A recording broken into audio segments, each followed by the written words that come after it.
All right. Welcome to So What's the Catch? Today is Wednesday, June 9th, one of the best days of the year.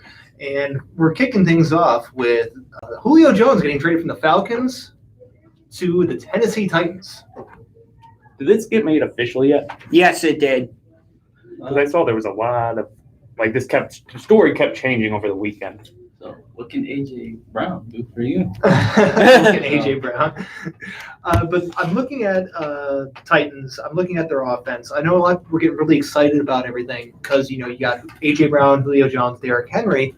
But for me, what I see is this is a trade and a move that's his production is really only going to be dependent on what Ryan Tannehill can accomplish as a quarterback. You know what's interesting about the whole thing is that before he got traded to Tennessee, I want to go somewhere where the quarterback has I don't feel like Ryan Tannehill necessarily has a big arm. He's okay. I mean, he's okay. The way I see what Ryan Tannehill is, in my opinion, is that he's on the higher side here.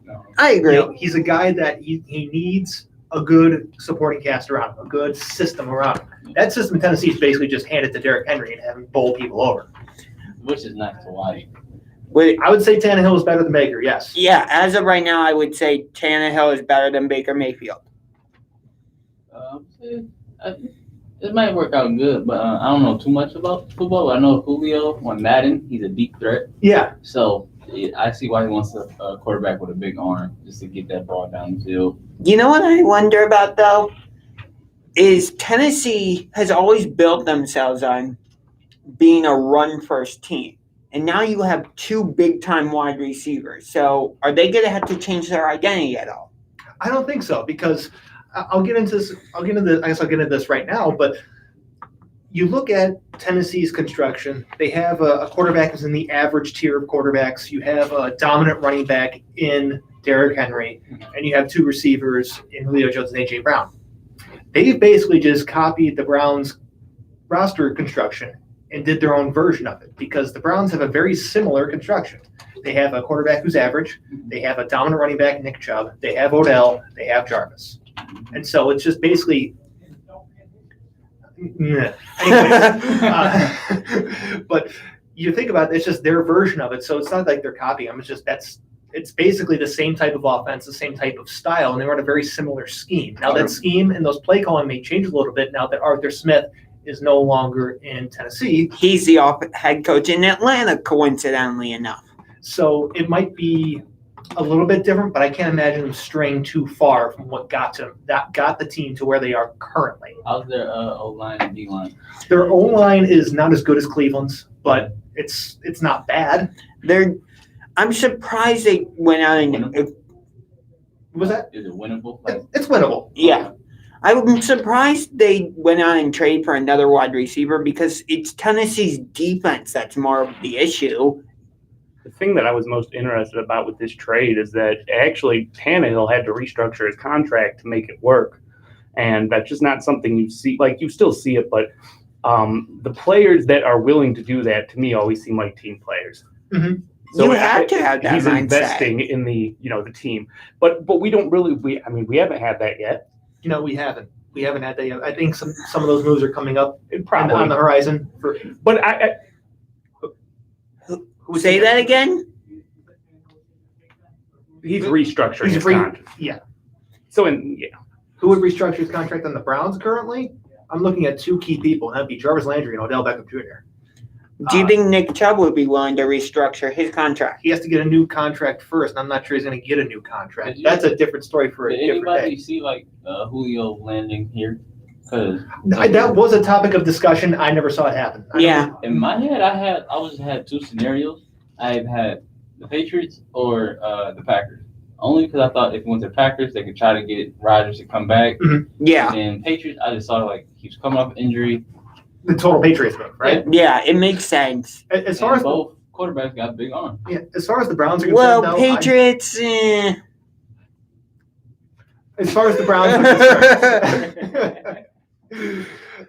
That'd be great for video, not great for audio. But anyways, as far as the Browns are concerned, I know a lot of people are trying to connect those dots. I just never saw it happening because either people were getting way too invested in their fandom and being like, we're going to add Julio to who we already got. We're going to have Julio, OBJ, Landry, Chubb. I'm like, whoa, whoa, whoa, whoa.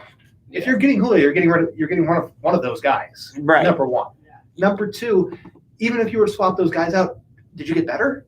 I don't think you did. I agree with you. That'd be a lateral move. And let's pretend for 1 second that they did somehow manage to add him to what they already have. That would be crazy. It would be crazy, but you'd be, in that sense, changing your identity as an offense because you would have so many receiving weapons. Yeah. You'd be tempted to pass the ball more because of those weapons. Like, And that's- target mostly. And that's why I'm saying maybe Tennessee shouldn't have made this move because they're always a run-first team with Derrick Henry. But now they have two guys to throw to. They had A.J. Brown and the corpse of Corey Davis to throw to last year. Okay?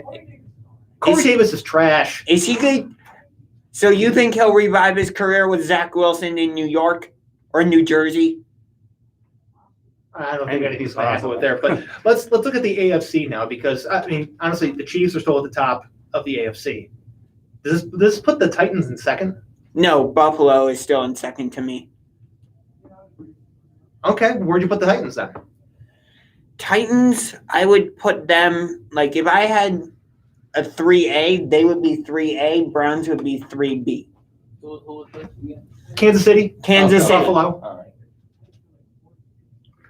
The Browns aren't scheduled to play the Titans at all this year. No, they're either, so not. I'm actually kind of happy about that now. So I'd probably go with Kansas City, then I'd go Buffalo, then I'd go Tennessee, and then I would go Cleveland. Okay, so you kind of have the same order I do. Yeah, but I'm making that definitive difference between Tennessee I'm and going off Cleveland. all of you, so if you let me down, we have a problem. The only reason I'm not definitively putting Cleveland behind Tennessee like you are is because I think they're so similar in their play style that they're almost mirror images of each other. So that Yeah, I mean, the one thing, and we'll talk about this a little bit later when we talk about the Browns, is just there's a little bit of turnover, a little bit of transition on one side of the ball that I'm concerned with. But But I think there's a lot more leadership with the Titans too, Right. and it's been in existence there. It's been there for more than one season. and it So makes a huge difference. right. world of difference. But let's flip this the other side of the coin of this trade of Atlanta. What is happening with the Falcons? Because Julio Jones is gone. They have Calvin Ridley. They just drafted Kyle Pitts. Matt Ryan's still there. And the ice. What is going on with the Falcons? Well, they're not. I wasn't expecting them to be a factor in the NFC South to begin with. That's Tampa Bay's division to lose.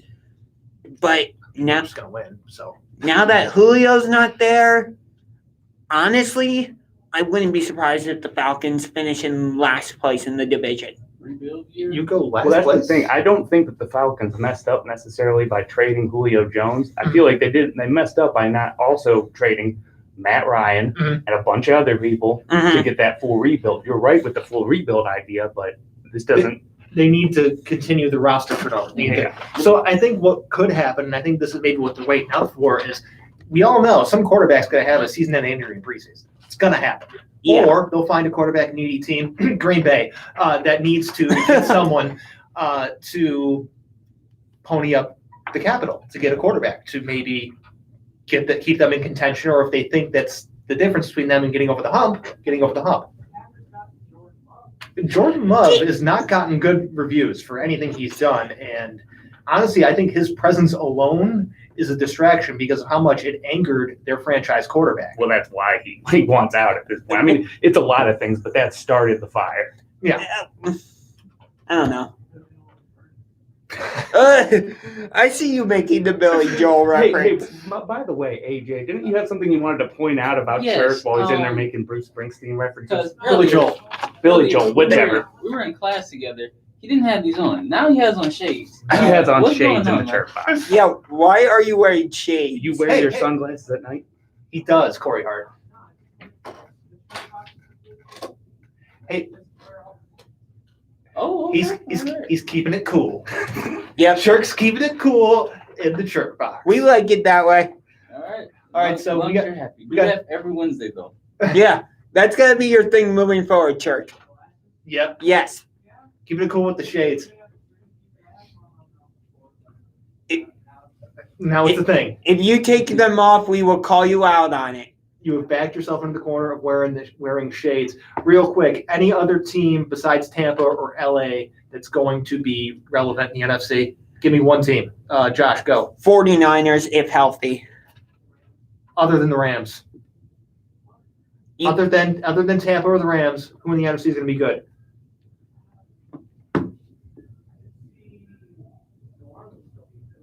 Okay. Yeah, I would have to go with New Orleans, I think.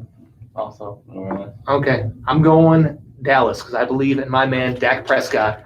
I just can't anymore. No. Mike McCarthy is a total clown, but I believe Dak Prescott will override the ineptitude that exists with, I'm going to pretend to embrace analytics Mike McCarthy just to get the job, then say, I don't care about them in the opening press conference. You know, I was never a Cowboys fan, but I was somebody who used to bet with the Cowboys because they had a tradition of winning. Yeah. They had a tradition of winning. They're not America's team anymore. And with that, we're going to head to a break. When we come back, we're talking NBA playoffs and who won the NBA MVP? That was really clean cut. That was good.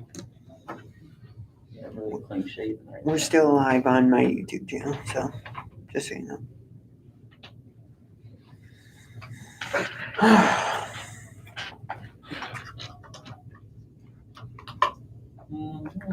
now. Bounce back after a rough start. Feedback. Mm-hmm. All right. I put this down just a little bit. So, a question: you guys think LeBron has reached age has caught up to LeBron? Maybe. Perhaps. Yes. I'm on the border. I was gonna say so a little bit of age, and then the seasons being so close together. Mhm. Which kind of falls in with the age. Yeah.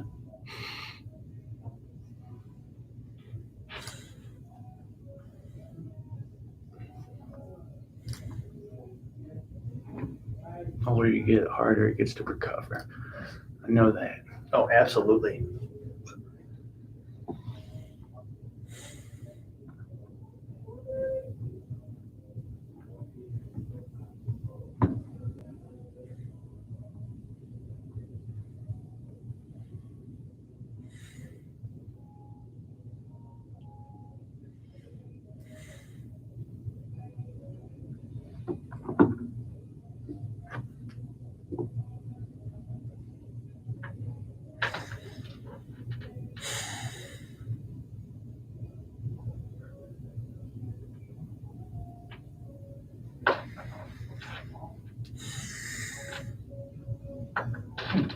I still have that issue in storage. Yeah. I was a huge Bulls fan. 90s. I used to like the Bulls, mostly because of Derrick Rose. Yeah. The Jordan Dennis, Robin Pippen. Yeah, I like Robin a lot. So he can have his jersey over anybody else's. I have a Robin Pistons jersey. That's cool. I need the Robin jersey again. I got a Jordan Bulls jersey. Mhm. I used to have a black Bulls Rodman jersey when I was younger. I used It to was have like little kid size. custom made Bulls jersey. I wanted to play for the Bulls. I wanted to help Derrick Rose out. I had to go party boy on live. Oh yeah. Got 2 people watching on my stream right now. They're both just saying, hi. Where are we coming back to? NBA playoffs.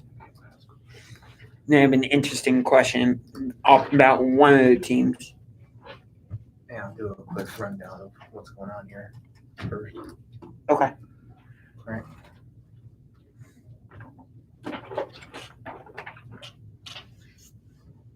The NBA playoffs are going, and honestly, they're taking a kind of a strange turn. I mean, the Nets are up 2-0 on the Bucks.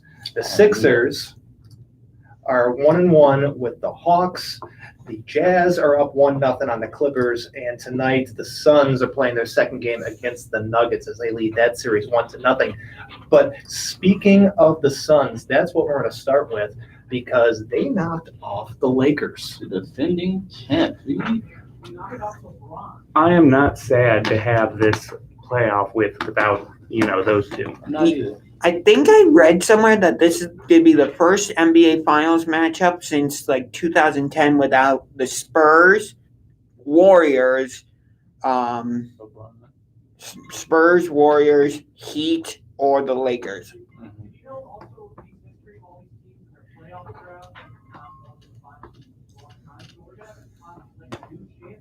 Yeah, that's why I'm glad the Lakers got knocked out because it means we're gonna have a new champion. It's refreshing. My point is just LeBron.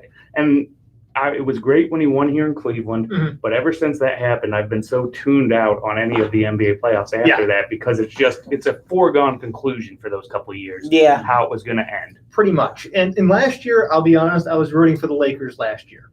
Yeah, okay. Same here. And I'll explain why. The moment Kobe died last year, I knew it was written in the cosmos. The Lakers were destined to win that title. The universe was coming in to be like, we took Kobe away from you, but you know what? The Lakers are going to win for Kobe, in honor of Kobe, in his memory. And they did. So that's why I was rooting for that to happen. I'm like, and they did. That was awesome. But looking to this, how things are going now, the Nets are unstoppable. Yeah. They're housing the Bucks. It's a joke. Yeah. Without James Harden, they're blowing them out. We talked about this last week. Yes. Oh yeah. Hey, you ever play 2K on like rookie mode where you just could drain threes and win by 60? That's what it would have been. Yeah. We talked about this last week. Like, who did we have winning if we saw the Lakers lose? Mhm. Obviously, I have the Nets now, but we said last week the Nets versus Bucks. That's going to come down to the bench, and it looks like the Nets are proving it right. Yeah. We even saying like Nets versus Bucks is like Durant against Giannis, which did you hear about all this stuff Durant was saying about to like Jay Williams, who's an NBA analyst for ESPN? He's like, stop comparing me to Giannis. Yeah, I heard about it. That's I didn't read much of that's been disputed from the moment it was said. So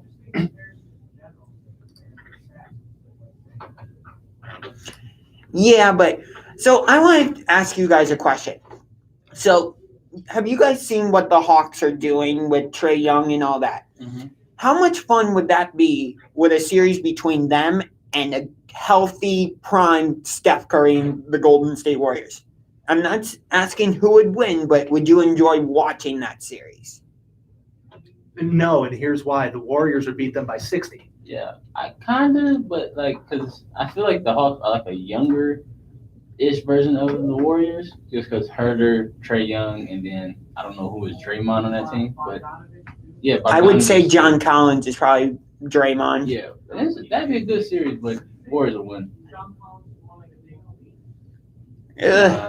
But A little more athletic. right. I agree with you that the Warriors would win that series, but I think it would just be a lot of fun to see like the battle between Steph and Trae Young for the title. And here's where I'll push back on that. The Warriors are such a good team that they could score so quickly that have you ever seen a team try to go up against one of those prime Warriors teams and they just have to resort to just chucking up threes for an entire game? Yeah.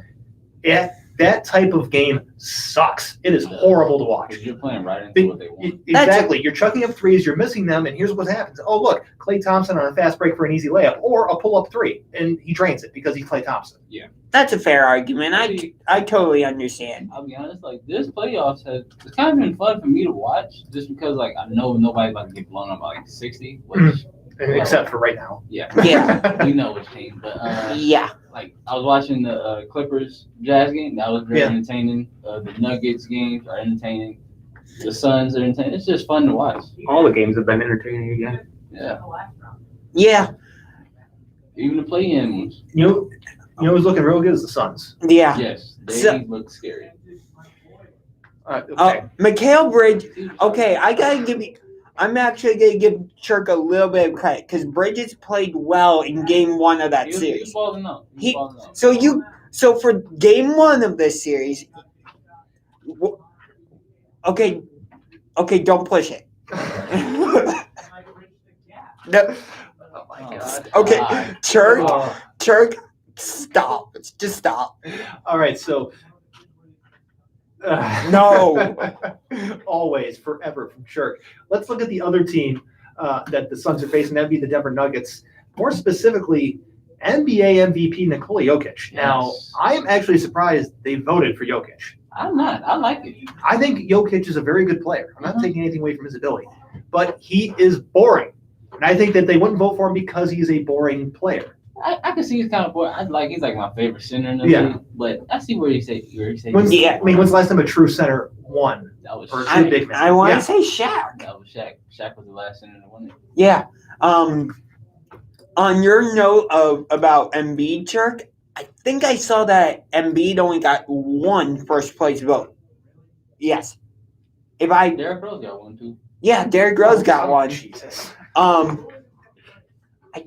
I'd have to look that up. I can look. This one. But Jokic became the first player in Nuggets history to win the MVP. I'm getting behind Derrick Rose for MVP. Well, he didn't win, so. The Next year. It's always next year. Oh, the classic Browns fan saying. But- Huh? No, you go So first. only the first center since Shaq to win. He won it in 99-2000. He's only the fourth center to win since 1993. And prior to that, 1983, Moses Malone. The person with the Not a lot of big men winning. no, the person that was second with the most first place votes was Steph with 5. That's not surprising considering what Steph did this season. But I will say though, the Nuggets, if they were healthy, I feel like it would be a better series. Oh, It's yeah. still going to be a good series, but if they had like Jamal Murray, they would definitely oh, be Jim, competing. uh, Monte Morris, no, Composer, Campazzo or something. yeah, He was good in game one, but he cooled off in the second. yeah, but I want to talk about something with game one. That crowd at Phoenix, I think it's called Phoenix Suns Arena now, I guess it's not Talking Stick Resort Arena, which is what it used to be. Oh, too bad. But It's Phoenix Suns Arena. I love looking at that's one of those obscure topics that I love looking at and investigating is crowd noise and how much it affects the game itself. That crowd at Phoenix Suns Arena for game one was unbelievable. Yeah. I think it made a huge impact on the game.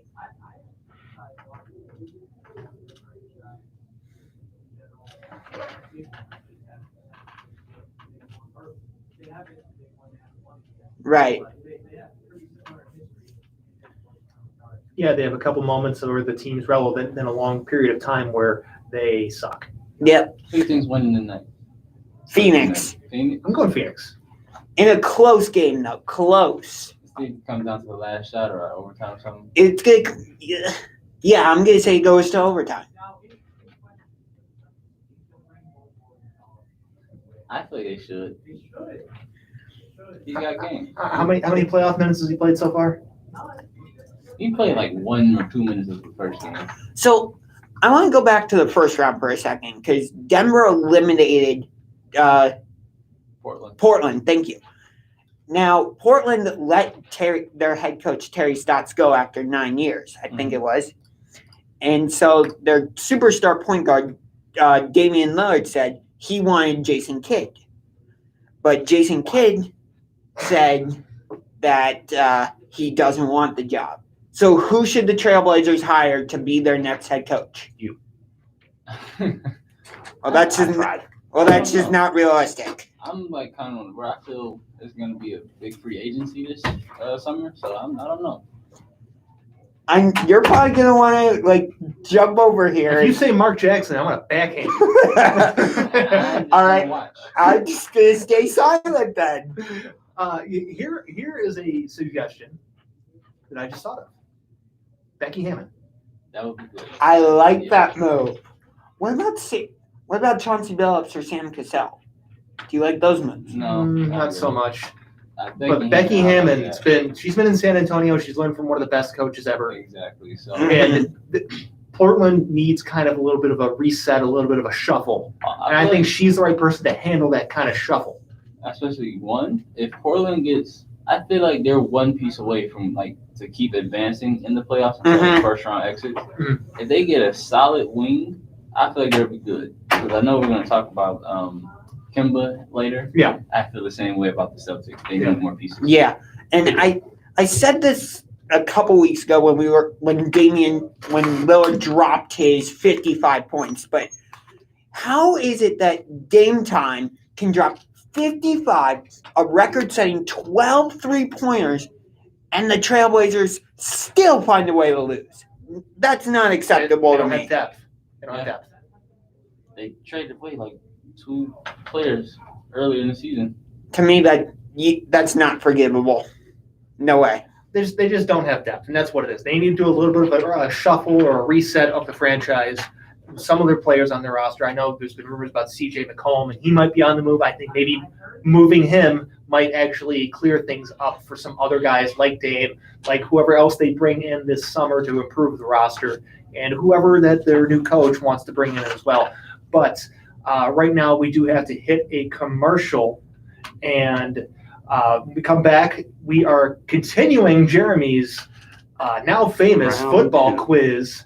And then me and Josh are going to get into it about what sport we think is more unpredictable.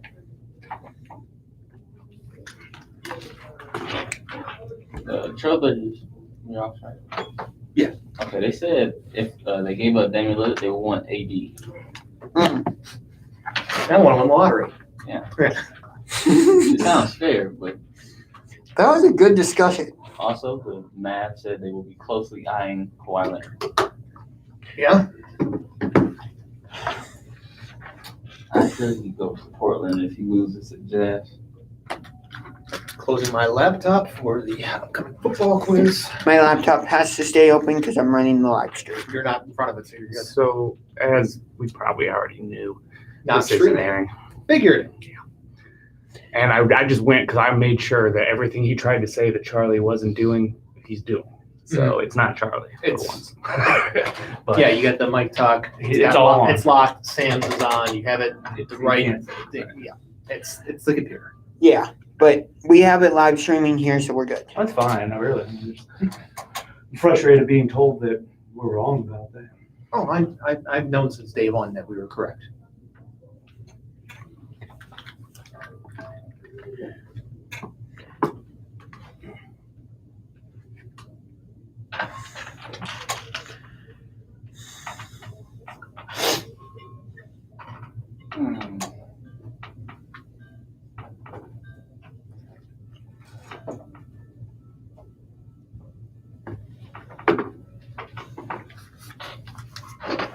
Just a touch too loud.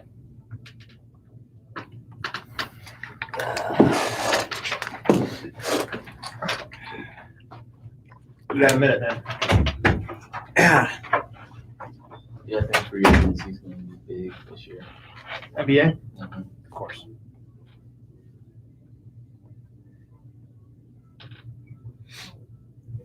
I don't know why, but I also feel the Lakers will be back in the finals next year.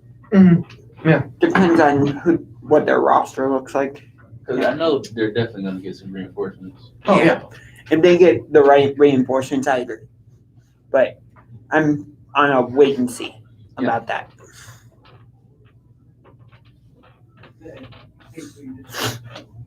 Basically happen like every year. One team in the finals, and then LeBron just magically come back. I might have been off with some of those teams about who hasn't been that this first year, like with some of those teams, but I think I had it roughly correct.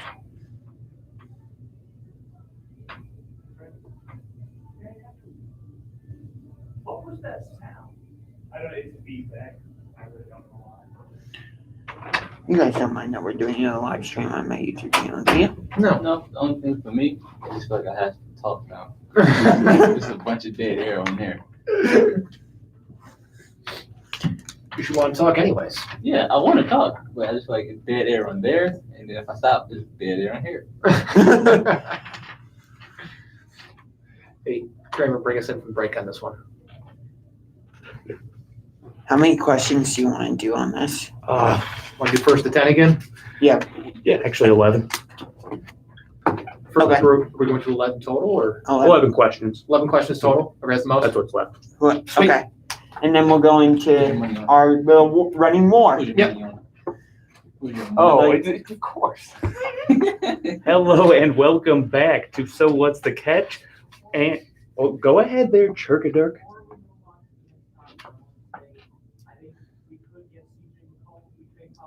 Okay, and let's go back to Kramer. Can we get a different producer if we trade Chirk? Yeah. Do you think that's like a possibility? Is there a trade option for that? There's Kramer right there. But anyways, we're getting back into the football quiz last week. Josh took the L, but we are back with the rest Champion of it. right here. We have This 11 questions left. Yes, but I feel rejuvenated, so 11 questions left. Wheaties this morning. First to six technically good. wins, but we can go through all. Okay. okay. So number one for this week. When did a Buffalo what did a Buffalo fan hit Chuck Foreman in the eye with during a game, ending his chance of winning the NFC rushing title in 1975? Battery. Football? No, snowball. Oh, Snowball. Okay. okay. I wanted to give you a hint on that, but they didn't work. What was gonna be your hint? Well, I was trying to mention that it was something that they would be able to pick up right there off the field. I guess either of those would have worked. Yeah. You said a food item. Who was involved as a player or coach in 3 Super Bowls with the Cowboys, 2 with the Eagles, and 1 with the Bears? Player or coach in 3 Super Bowls. Cowboys, 2 with Eagles, and 1 with the Bears. Is that Tom Landry? It is not. Buddy Ryan. We are 0-0 Damn. for the first 2 Ooh. questions. Mike Ditka. Oh, come on. Never heard that. Look, this next one is such an easy question. It's going to come down to timing, so Okay. listen closely. All right. How many football teams play in the Big Ten Conference? 11. 11. That's James 1. Yeah, he got that. But we both knew it. What Vikings quarterback has been called the NFL's original scrambler? Fran Tarkenton.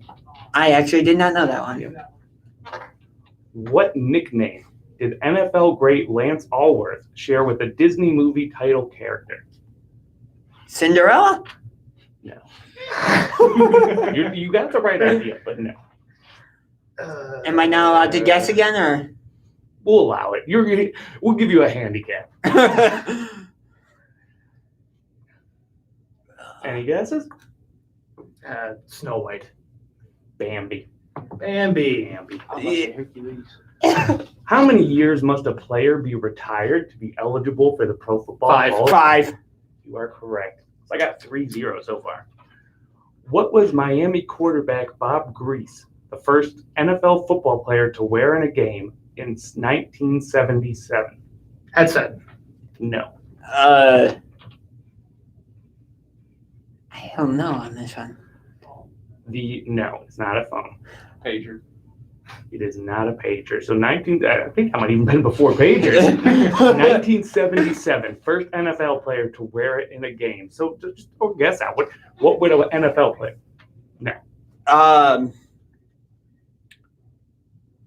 Wristband? No, I'm gonna have to call it. It was glasses. Glasses. Oh. That's a good These question. glasses or goggles? I know about this. I glasses. assume normal glasses. What pro football franchise did Tim Mara buy in 1925 for just $500? Giants. New York Giants. Yeah, he got it. The problem that Josh has is he knows some of these answers, but he's not quick with it. Yeah. Gotta be snappy. Who had the most rushing yards in the NFL for the 1980s? Emmett Smith? No. Walter Payton. No. Correct. Whoa, Chirk. Chirk's on the board. What record-setting quarterback was the NFL's 82nd draft pick in 1979? Record-setting quarterback, 79. He was the 82nd draft pick. 82nd. And it's somebody who would go on to make quite a name for himself, but you could probably glean that from the question. Do you have a college? I do not. You can give him a hint. Joe Montana. Joe Montana. I did not know what college he played for, honestly. Yeah, he went to Notre Dame. I didn't even knew that. Two more left, so with that, we can already say that Yeah, James won. James won. Let's I'm see just, if Chirk can steal anymore. I'm just slow on reaction At time. this point, you're losing to him and Chirk. So What elusive? See if you can get one. You can tie with Chirk. I'm trying. What elusive Detroit running back? Barry Sanders. Barry Sanders. You get to the question. You said elusive Detroit running back. Yeah, Barry that's Sanders. Barry Sanders. Yeah. That's easy. Well, apparently he's been dubbed the Lion King. Nobody talking about Billy Sims. Last question. What did the New York Giants? Who did the New York Giants beat by 1 point in the closest Super Bowl ever? Buffalo. And you get one. James locked it in. He gets one. Or Josh, I mean. So now it is, yes, 3-1-1. All right, what's the final score there? That is 3 James, 1 Chirk, 1 Josh. So for the second GG. week in a row, James is 2-0. Trivia King. GG, my friend. We can Hey. work on another sport topic too. So if we want to do like for because we got these, so we can do some basketball next time. I'll look at a basketball quiz. nobody All watches right. boxing. I got a bunch of boxing trivia. Or we could do UFC. Yeah. It's basketball's good timing right now. We're gonna do basketball. Yeah, let's do basketball next week. That sounds good. But the other half of this segment, we got me and Josh arguing about what sport's more predictable, hockey or baseball. I say it's baseball. He says it's hockey. Yeah, this has been an argument that's like For months. carried over for months. So Yeah. but Josh, state your piece. So the reason I say it's hockey is because there's constant action. Players are changing in and out, and you don't know when a great save is going to happen. You don't know when a goal is going to happen. And as I said, there's constant action. You don't know if a game's going to go into overtime, tied 2-2, for example. There might be a shutout. There's just so many variables. I understand what you're saying, but I feel like you get all those things in baseball. Yeah, but with baseball, you're just sitting there waiting for something to happen. Okay, so here's what I'm going to do for you. I am going to make the argument of why baseball is more unpredictable. So, you know how many pitches Yu Darvish throws? At least 100. No, like types of pitches. Oh, 4 or 5. He throws 10. I did not know that. He throws 10 different kinds of pitches. It's 10 different types of pitches. Yeah. I just knew the knuckleball, curveball, regular, and slider. Splitter. You know, just 4-seam fastball, 2-seam fastball, Yeah. cut fastball, changeup, Vulcan change, slurve, chirp. Fork ball. That's a lot. That I didn't Yeah. know. That's why pitching's so awesome. And so that's just the pitches the types of pitches he throws. Now, there's the unpredictability of the location of those pitches. Mhm. Okay. There's also the unpredictability of how much assistance he's getting on those pitches, which we'll get into that a little bit later. How much stuff is on the ball will change how much the ball rotates, which means if it's a fastball, it's going to rise a little bit more. If it's a curveball, it's going to spin faster into the dirt. Right. So I'm just talking about the unpredictability of one pitch here. And I love pitchers. And that's before we get to what happens when the batter actually swings the bat. Does he make contact? If he does, is it a hit or is it a foul ball? Does it go into the ground? Does it go up in the air? Does the ball, when it hit to a player, does he field it? Does he botch it when he's going from his glove to his hand? Is the throw a little bit off? And the one thing I throw in with that is over that long of a season, I always felt like you really get to see who the best team is that way. Right. But although with hockey, you usually get to see like your team, whether that's the Columbus Blue Jackets, Pittsburgh Penguins, Detroit Red Wings, whoever, they usually play everybody. It's just that this season, COVID changed things up. So it What was I wanted to ask though about hockey was how long is their season? 82 games. How long is baseball? 162. I still feel like you get so much of a better. And for example, to continue on the pitching thing for a second, do you know how many pitches were thrown total between last night and the Indians and Cardinals game? 303. That's 303 times of unpredictability before the ball even leaves the pitcher's Is hand. there a percentage next to that? Like how many were hit? There were, there were 21 total hits. Do you know how many times like 303 pitches. do you 21 know hits. how I can't even keep track of how many times That's a lot. the puck changes hands. You can't when you're at a hockey game. It's not like you can sit there and chant defense There's because only you one way we can settle. because you lose because your team could lose the puck immediately. 7%. There's only one way we can settle this on this show, so we can be done with it. Mhm. All right. We have 3 of us that are not involved in this conversation. Really quick, before you do that, can I ask 2 questions? Yeah, Yes. you can ask whatever. They can get Um, final arguments for all I Is care. there I didn't know this was a court case. both There's of these 3 juries. sports have draws? Like, no, football, if it's a draw, it just stops playing. There is no draw in baseball. There is no draw in hockey. No. However, that does not impact into their hockey's standings get all messed up because of overtime games. Baseball is just win or loss. That's it. And that's not a question. That's 7%. That's 7% of all the pitches that came out as a hit. Okay. Not how many times they hit the ball, but what was actually a hit. Okay. All right. That's. Chirk, you got any questions? Chirk, any questions? Well, the question I'm going to put forth then for the 3 of us, and I'll start, is obviously baseball or hockey. I'm going baseball. I'm gonna go baseball. Unanimous. Okay, I still stand by my argument. I'm 2-0 in this segment over Josh. Cause like how long is a hockey game normally? About 60 minutes. Of actual playing time, it's probably about 2 hours. About 2 hours, yeah. Baseball is 3 hours, 4 hours, depending on who's pitching that day. Yeah, and I feel like that's a lot of time. Anything can happen. Pitcher could step off in between pitches. Yeah. Pitch out. 6 home runs happen. I don't Exactly. But Right. when we get back, we're gonna take a little break here, but we're gonna bring it back to football. We're talking about Baker Mayfield and Browns OTA. So stick around for that. That was a good segment, actually.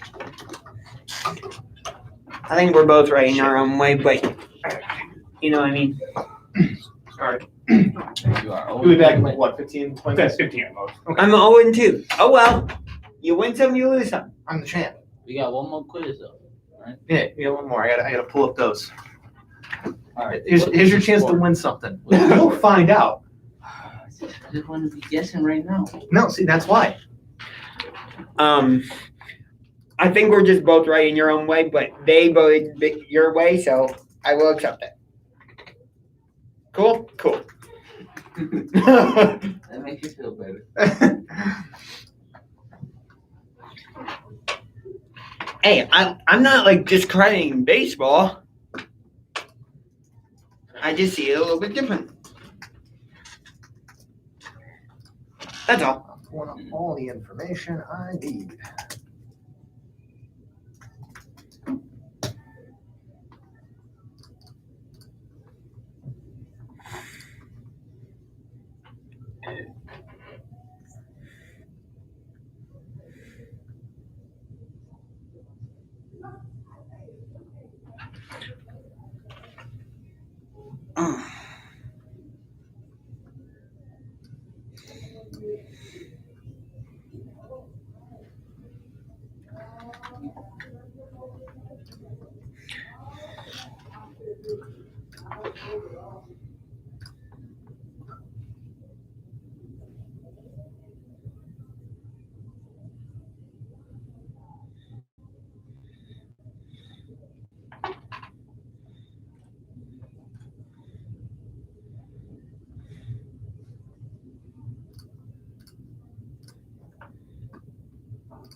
Okay.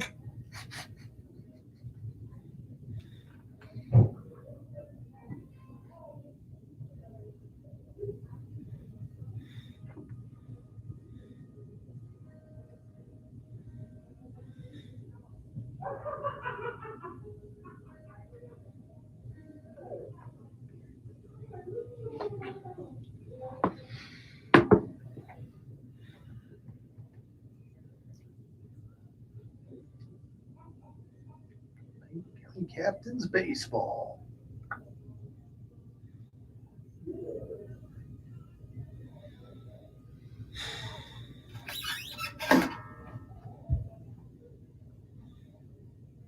All right. We are back. We got football discussion here on So What's the Catch Live, sometimes kind of on All Sports Cleveland. But we are here and we're talking Browns OTAs. Well, kind of, but not really, because Baker Mayfield's hosting some of his teammates down in Austin, Texas, for their own little mini offensive OTA camp they got going on. That's not what that means, but supposedly. what is your guys' opinions on this? Because I don't think it's really a big deal. Not a real team bonding.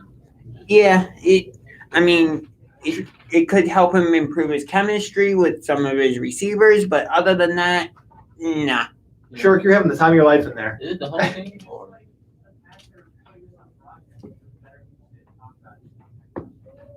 So the way I see it is that I'm not even looking at from the current perspective, but a year ago I might have had a problem with this, and that's because of the regime change, the new offense he had to learn, and all the little small nuances in it. Yeah. But the fact that the offense played at the level it did, and the offense was as productive as it was, and it's not changing this year. It's not a new offense. They might have some new tweaks, some new little looks, some play action type things in it, but it's not a complete overhaul like he's had to do the other previous years. I really don't care that they're down there because there's nothing from a broad perspective wrong with the offense. Yeah. So it's not really a big deal to me, even though some people like to make a big deal about it. I just see it as a little team outing. Let's go out. Let's hang out, chill. The only thing I will say is I want to see them evolve the offense a little bit more, because you don't want it to be the same thing and have teams be like, oh, this is how we should set up our defense. So I just want to see not necessarily changing the offense, but just evolve it a little bit. I mean, first things first, the defense is already going to be doing that next year. They're going to have their thick book on what to do and how to defend the Browns. So it's going to be up to the Browns coaching staff, Kevin Stefanski, Alex Van Pelt, to come up with those new looks, those new little tweaks to the offense that will make things a little bit different, so they're not being able to basically have their offensive play get called out before the snap, which has happened previously under different regimes here. But, just little tweaks. Let's say instead of having Jarvis Landry and OBJ run the reverse plays, have that be Anthony Schwartz. Yeah. Because he's faster than both of those two. Yeah. Of whose flaws? Who? It's a great way to get him involved in the game. So that's the way I see it. And you know what? You're not going to see Jarvis or OBJ get lit up in the backfield anymore. That's honestly what I'm looking for. We're not running Wildcats. I feel like the Wildcat offense isn't really a thing anymore. You'll see the occasional Wildcat-esque play. It's more of a play that still gets snapped to the quarterback, but Wildcat stuff happens after it, but it's pretty much dead now. So I've talked about this on my YouTube channel. Shout out to Max Nation. Yes. He just came up with that today. Yes, I did. But I just don't want Baker Mayfield to go back to his old ways of I got to force the ball to Odell Beckham Jr. Even though he could have Jarvis Landry wide open on a hitch route, or he might have Anthony Schwartz running running wide open on a post route. I just don't want Baker to fall back into that trap.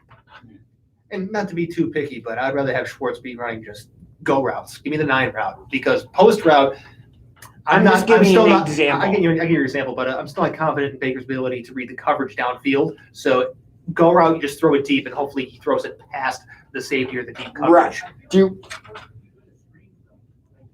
That could be a good way. Do you remember the deep pass? I think it was to Jarvis. Baker threw to Jarvis against Carolina. Oh, the one that they showed on the replays all the time, and it was a whole bunch of luck that went into it? Yes. Oh, because that ball barely missed getting tipped by the 2 different defenders before it went to Landry's hands in the end zone. That's why it's luck. So you don't think the Browns should run that type of play consistently? Oh, no, I'm just saying that particular play you're bringing up, there's a huge luck factor that was involved in there. He does that play 10 times. He's only going to complete it once, maybe twice. we saw that one time it was completed. I hope Nick Chubb breaks off another 90-plus yard run for a touchdown like he did against Atlanta that season. Okay, I guess that'd be cool. But speaking of OTAs, there is an article here from Browns Nation about 3 Browns players who should have been at OTAs but are currently not. We'll start off with number 1 with Jadeveon Clowney. And Your boy. Yeah. my boy, I say yes and no for he should be there. Yes, because it's a new team. It's a defense that he's not necessarily familiar with. On the other hand, he is a veteran, and he is injury prone. Yeah. So I'd say yeah, that too. Yeah, I would say I get your argument is completely valid for why it shouldn't be, but I think that what you were saying before about having to learn the new I almost said offense. No, learning the new defensive system and like learning the tendencies of like what does Myles Garrett like to do? What are some of my other teammates like to do? I think he should have been at OTA so he could get familiar with.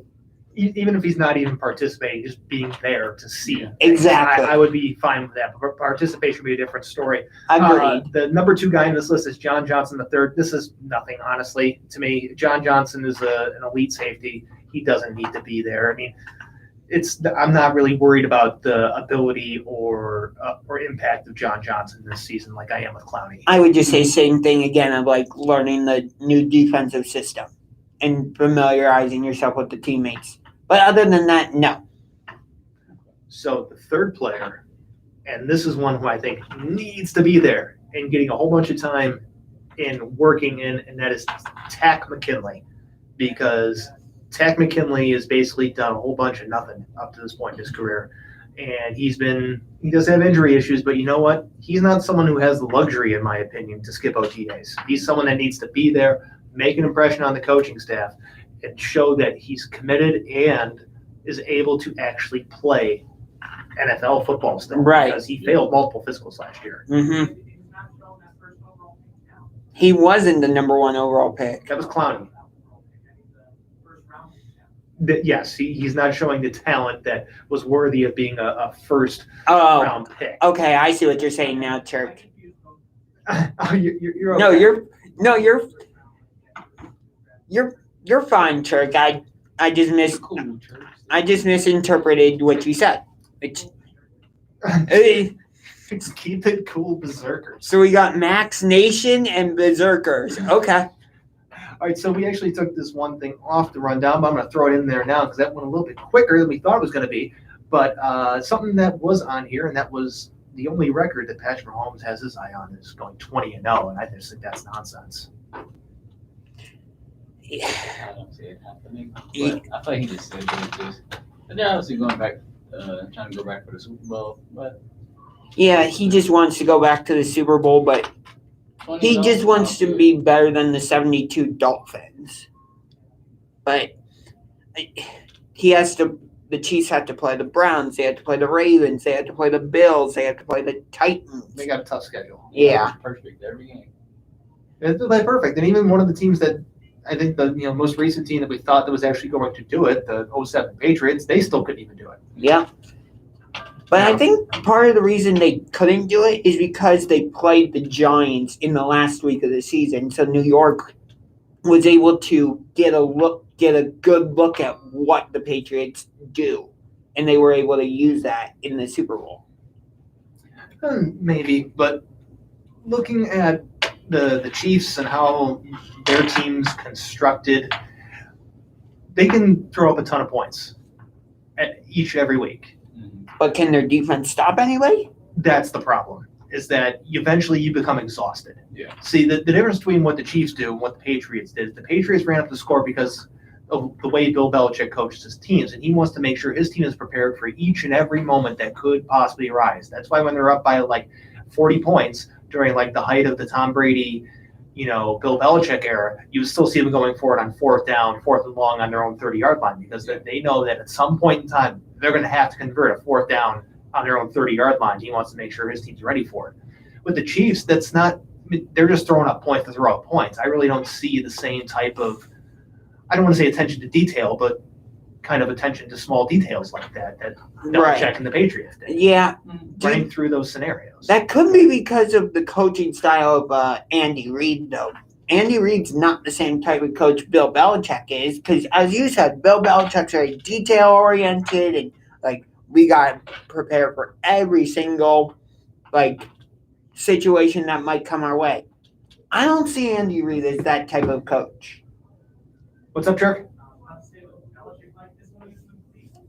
Belichick was like this when he was in Cleveland. Too bad a lot of the media members ran him out of town. Yeah, Okay, because that happened. A lot of media members were upset that they did not have access to Bill Belichick like they have had access to some of the more recent head coaches here, most notably Hugh Jackson, which just shows if you do a little bit of I guess, investigation, you can figure out who I'm talking about here. yeah, But, I would agree. You are able to realize that they wanted that heightened level of access or that extreme level of access that they did not get under Belichick, and that's why some people kind of launched sort of a campaign to get rid of him. But that's a whole longer story, and that's a whole different thing. But we're heading to break, and when we come back in hour 2, we're going to be talking about some controversy with a high school football team, and we got some news about Kemba Walker.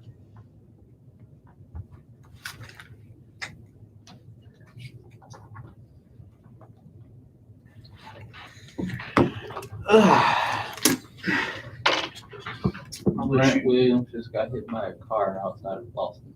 Huh? Grant Williams. Oh, you want me to? I'll introduce the segment, then I'll hand it over to you. So good. Okay. Chirk will probably want to get in on this because Yeah. he said he's Jewish. I think. Oh yeah.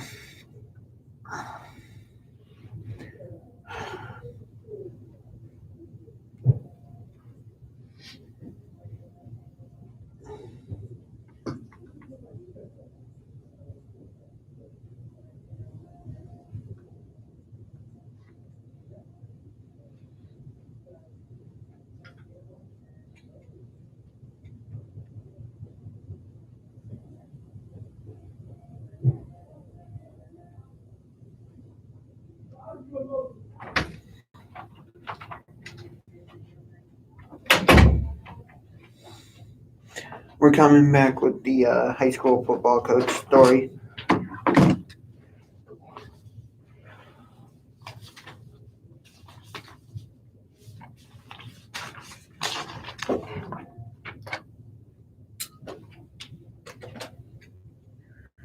Oh, it just started raining out.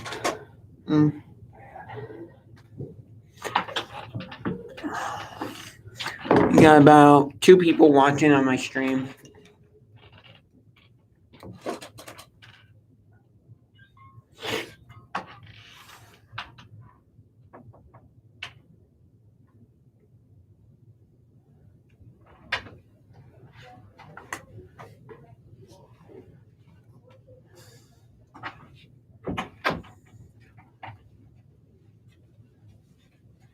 There's a seat right there. There's a seat right there. If you want to be on it. You can join in. No problem. Oh, I'll join in. All right. A little bit. We're coming back with a story about a high school football coach that made one of his students eat a pepperoni pizza, and that's very much a no-no in the Jewish religion. Oh, like, forced them? Yeah, force fed. Yeah, forced. We'll talk. Yeah, Yeah, that's not right. You're in Ohio, too. but we're gonna switch. We're not gonna stay on it for long, I don't think. It's gonna be quick. We're about to be back. Do you want to introduce yourself when we come back? Sure. Okay. All right, we are back here on So What's the Catch? We have a little guest here today. We're just fishing random people out of the hallway at this point. Yeah. Hi, guys. And who are you? I'm Jasmine. I'm You- 24. I'm local. Right on. Jasmine from the 216. Yep. All right, welcome. All right. Yeah, that's Chirk in the Chirk box. Yeah. But Josh, there's a story that you kind of feel strongly about Yes. here, and why don't you lead us on this one here? So a high school football coach forced a team to eat a pizza that his religion forbids, and the reason is because the football player is Jewish, which means that if you keep kosher, you can't have cheese, or I shouldn't say cheese. You can't have dairy and meat together. Well, the And big thing is no pork, right? yes, no pork. And that was also on this pizza because you had pepperoni. So that's very much So it broke it a couple ways. yeah. So it's just another form of anti-Semitism. Yeah. Where was this out of? Let's see. Because I feel like I had saw this over the weekend. It was McKinley High School. That's what I thought. The incident happened on May 24th after the junior missed practice with an injury. According to the football family's attorney, head coach Marcus Waitley made the team sit in the middle of the gym and eat the whole pizza. Retaliation? It seems like it sounds like the article that it's a punishment for missing practice. It's Yeah. retaliation for like. This happened in Canton. Yeah, and it's Yeah, I thought McKinley says that's Kansas school. It's the article continues and it says if he didn't, as in like if the football player didn't do this, his surrounding teammates would have to run extra drills. Oh, That's some hardo football man, coach I crap. hate when I hate coaches that do crap. I hate that it's crap. such a classic. But Only you know, it wasn't like there's no forcing. ice. Oh, we're not done. I would have quit. We're not done because the attorney says that Waitley, who again was the coach, also threatened to kick the team off the team. This guy's a scumbag. Okay, this guy should be fired. I Pretty sure agree. it was already. Was he fired already? I bet you his social medias are down. I can guarantee that. I believe actually I might have misspoke. I think what the school said is they're going to review the situation, but I feel like that'll end in him. It says in the article that they suspended 8 members of the high school football coaching staff, including the head coach. Okay, so suspended. They're going to review the thing. So it's school speak. But honestly, this guy should be fired. He should not be allowed to coach again because this is just a total scumbag move. Yeah. I mean, I'm not a religious person, but doing something against someone else's religion is just unacceptable. Sure, you can relate to this because didn't you say on an episode of the podcast earlier that you are also Jewish?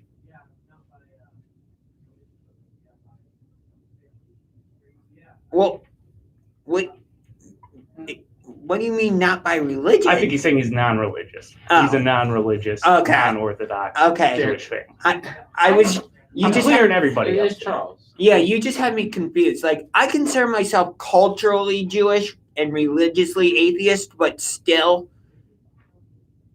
It's just the point, though. I mean, but the overall point still stands. Like it'd be like forcing somebody who is lactose intolerant. Oh, you missed practice. Drink this gallon of milk. right.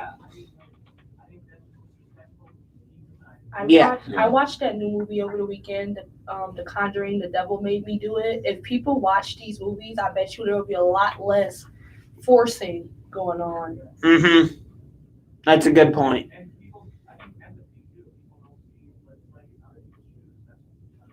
Right. Like Jews have been the subject of a lot of tragedies. Like you think of like the Holocaust, Spanish Inquisition, just to name like 2 of the major ones. I think it's a horrible, disgusting thing, and we can all agree on that. But even more, getting to the bottom of it, because it's resting on a culture of win at no matter what. Mhm. Because that's what these coaches are told, basically, not in so many words, but that's what they need to do to keep their jobs. You win no matter what. And it's that culture that drives things like this to happen. This isn't the first hazing incident or an incident with a coach or whatever. Stuff like this happens all the time. Mhm. It's an overall issue with football. And, Yeah. and it's But sad because I love football, but I'm glad it's being spoken on more so they can stop doing it. Yeah. Bringing light to it so it gets exposed to people that don't know about it is probably the best thing to happen here. I mean, because the more people know, the more people will do more to prevent future incidents like this from happening. I mean, they're still going to happen, but if that percentage can go down, that's for the better. well, don't be confused either. Like this has been going on. Oh yeah, it's been going on You for know, a very long It's time. just getting exposed. Like you said, everything gets exposed more easily now. Yeah. Right. Just because of the way that we live. But yeah, it's something that's always been a part of that culture. Yeah. So let's take it up to a different topic, a little bit more upbeat, I guess. And it's Kemba Walker. We had some breaking news before the show started here. Kemba Walker and the Celtics are looking for a breakup as the team tried to trade him in 2020. The story goes on to say a source close to Walker said he was hurt by Boston's efforts to trade him, which created a rift in the Walker-Ainge relationship. Walker has a great relationship with his teammates and look forward to being a veteran mentor to Tatum and Brown. But the same can't be said about Walker in the front office. He no longer feels wanted. What are the Celtics doing? I don't know at this point. All right, I touched on it a little bit earlier. We have the same question last week. Yes. Yes, This is 2 weeks in a row we are asking, what are the Celtics it's doing? crazy because I always say the Celtics need like two pieces and they'll be solid. A Mhm. center, a solid center, and a point guard that can stay healthy. Yeah. I understand like why they want to ship him, just because he's not healthy all the time. But he is a good veteran, can help Tatum and Brown. But new management, so it might keep him, it might stay. It's possible, I guess. He still, I think, got a couple good years in him, and if Boston actually does trade him, they'll get a good enough return. But I'm looking at this, I'm like, They have to get a guard though. They give him Yeah.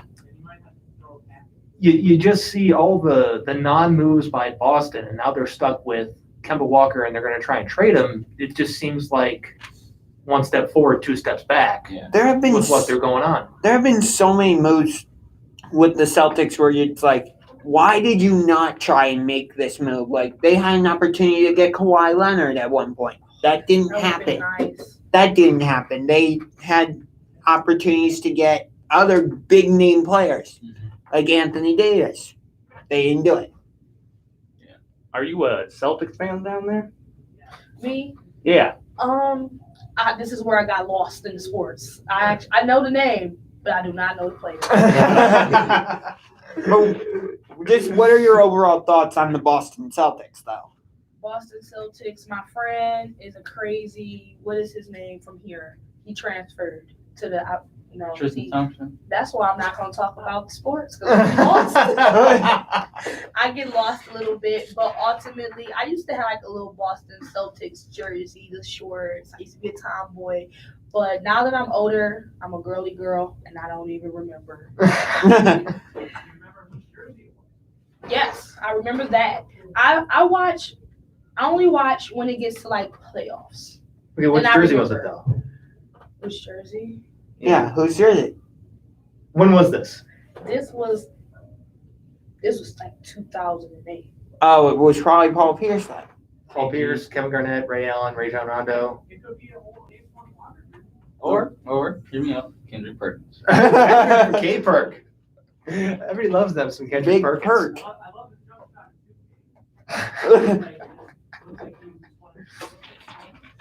I was a big Paul Pierce fan because I just enjoyed his battles that he had with LeBron in that Game 7 in 2008. And it almost seemed like he came up clutch for the Celtics when they needed a big shot. So I just really enjoyed watching him.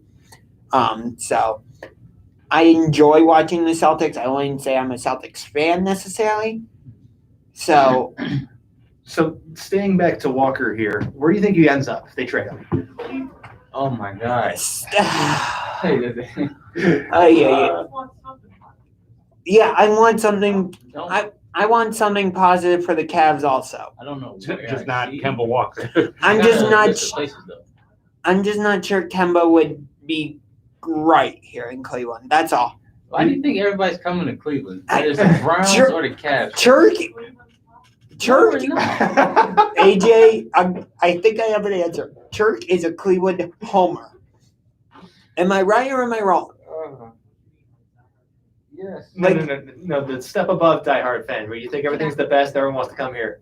I think everyone's going. I think we might get some people. Isn't the All-Star game going to be here soon? Yes. Projected.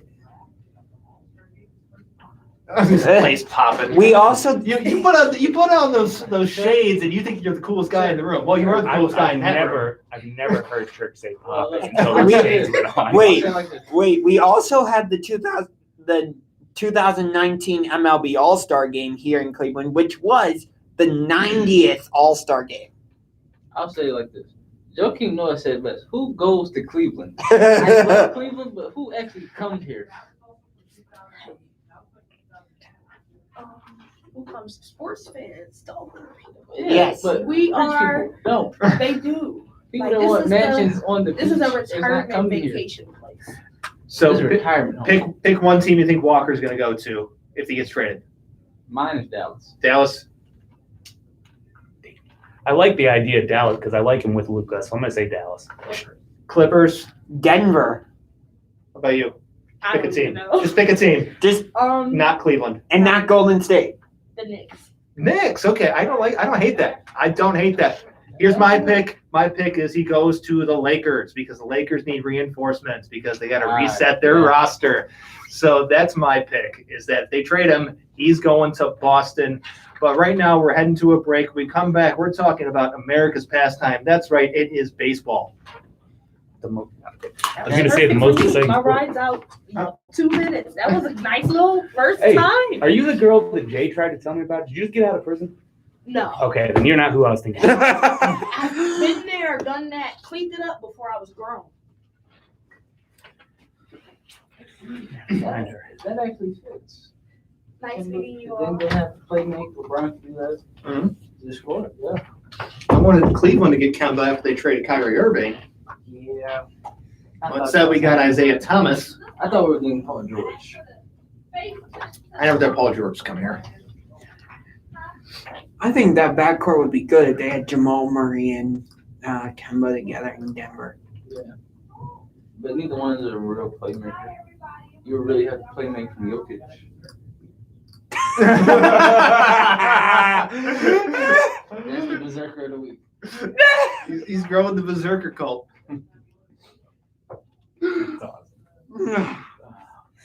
Oh, I can't wait for. Dallas, or did you just select Dallas? I wanted to say Dallas, but then I didn't want to say it after you said it. This is still. Oh, that was funny. What are Dallas my is really the only other team that I watch because my girlfriend likes them. What are my subscribers I need gonna think after they go on and watch this video? Holy crap! I need somebody to help Luka Porzingis is not doing it. You just said Porzingis is trash. Yes. I'm a Mavs fan by like connected to my girlfriend, or Mavs fan. Yeah, Mavs fan connected to my girlfriend, but I do like Luka Doncic a lot. Yeah. That dude is a star. Luka's awesome. Porzingis had potential, but I think he lost it. As soon as he busted up his knee, it was over. Yeah. I really like Dirk Nowitzki. I actually did like him back when they had. I like Dirk. Dirk. Steve Nash back in the day when they were both rocking the I long wasn't- hair. I wasn't too mad when they beat. I was in middle school at the time when they were both rocking the long hair. Every white basketball player was rocking the long hair because of Steve Nash and Dirk. Yeah, I remember everybody because of Dirk. That was a thing for a I while. like Yeah. Dirk. Everybody do fadeaways like that. I'm supposed to Dirk. That was right at like that The one. 3-point revolution time where people started to shoot threes more. And so that made its way to like middle school basketball. I mean, they couldn't get it there, but everyone shot threes anyways. Yeah. Same. Are we back? All right, we are back here, and we're talking about my favorite sport. It is baseball. Oh, we got Berserkers on the stream now? Oh, okay. Hey, we got two streams going then, because you got the Berserkers over there, and I have Max Nation over here. Just don't cross streams. Yeah. Okay, but we're starting here with something I alluded to a little bit earlier, and that's Major League Baseball cracking down on foreign substance rules. As we are aware, pitchers have been absolutely out of control and absolutely dominant this year in baseball because they've already thrown 6 no-hitters. 7 if you want to include Mad Bum. Yes, 7 unofficial, but 6 official no-hitters. And so everyone's been complaining about the pitchers using not the roids, but artificial substances. Using pine tar and stuff in the glove. Yeah. And so what it is not actually pine tar that is the issue. They're using something called spider tack. Do you know what spider tack Never is? heard. I do not. Spider tack is a sticky substance that you see like those huge World's Strongest Man people use to lift those giant boulders that weigh 300 pounds. Kind of. And that makes sense. It's got the same idea. So it's very sticky. Oh, basketball players use that like on their shoes. Yeah. Yeah. And so that's what they're trying to crack down on is that. So I think it goes into effect like about a week from or less than a week from now. And what they're going to do is if you're caught using an enhanced substance or a foreign substance, you get a 10-game suspension. Well, what's the picture I saw over the weekend where there was somebody from the Indians, they were getting all James Karinchak. All right, What it was is that he was going into his glove and may or may not have been putting something on the ball before he threw. You really couldn't tell, but that's the assumption. Didn't we talk about this topic last week with one of the St. Louis Cardinals pitchers? Giovanni Gallegos, yes, we did mention this, but there was not. But the fact that they're actually going to enforce the rules now. Yeah. Before it was on the managers to decide if do I really want to expose my own players to being checked out by the umpires. But now the umpires are going to go out multiple times a game, random times a game, to go check the pitcher's hats, their belt, their glove, all this stuff, make sure they're not hiding foreign substances. Here's what I like about it, and here's what I don't like about it. I like that we're going to be able to see if pitching really as dominant as we've all thought. I don't like this is going to slow the game down even more, and that's been an issue for Major League Baseball. They're going to do it in between innings, so it won't impact Okay. it won't impact the Well, game then like overall, that. I support it. But the one number to pay attention to, and something I also mentioned earlier, is pitchers' RPMs. How many rotations per minute they get on the baseball. Because of this, you've seen a lot of pitchers get higher RPMs on the baseball. And something Trevor Bauer actually talked about a couple years ago, and everyone clowned him for it. Turns out he was right, and he probably is using it himself, and that's how he got the highest average annual salary for a baseball player ever, and after he got a Cy Young award. But when you With see Cincinnati of all places. what you'll see is that if there are people using it, then they stop using it because they're enforcing the rules. You're going to see their RPMs dip down about 200 to 300 per pitch. It would be And- pretty blatant. And There could definitely be a change in the game. the other night, Garrett Cole allowed 5 runs and his RPMs were down. Wonder what happened. Garrett Cole is someone where a lot of this is surrounding him, and he was actually asked about it, and he's like, I don't know how to answer that. It's like, that just told us everything we need to know, Garrett Cole. I mean, he didn't go from the Pittsburgh Pirates being just like an okay pitcher to being the dominant Garrett Cole in Houston that he was by accident. This is just one of several problems I think baseball has. Like, the Red Sox just swept the Yankees in New York, and this was a subject I wanted to get to, but I'll include it here. And, you have that historic rivalry, but, like, some of the Yankees players were mentioning Alex Cora and his connection to the Astros and their whole cheating scandal, and that Cora was off for a year from the Red Sox, and they were terrible. He's back with the Red Sox, and now they're great. I mean, do they really want to be doing that when they have a former Astro on their own team? They should be paying attention to what they're doing. No, I'm saying the Yankees were saying stuff about the Red Sox. I know, but it's the same length cheating scandal. It's the same thing. Alex Cora was in Houston. That Garrett Cole was in Houston. Weren't the Red Sox accused of cheating in the 2018 World Series? They were, but nobody paid attention to it because it's not the Astros. And that they did it. But we'll see, I think, some boosted offense once they start actually enforcing the rules here. And I'm not necessarily opposed to that, but at the same time, I think this is a bit of a, I don't want to say knee-jerk reaction, but it's a little bit of a old man yells at cloud moment for baseball.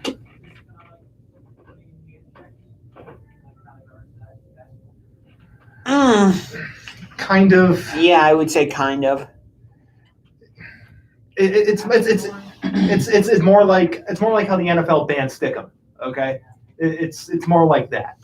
There's nothing in the rules like some of the older teams in the NFL on their jerseys they would have like Velcro or something that would allow the ball to like stick to their bodies more. There's nothing in the rules that says you can't do that.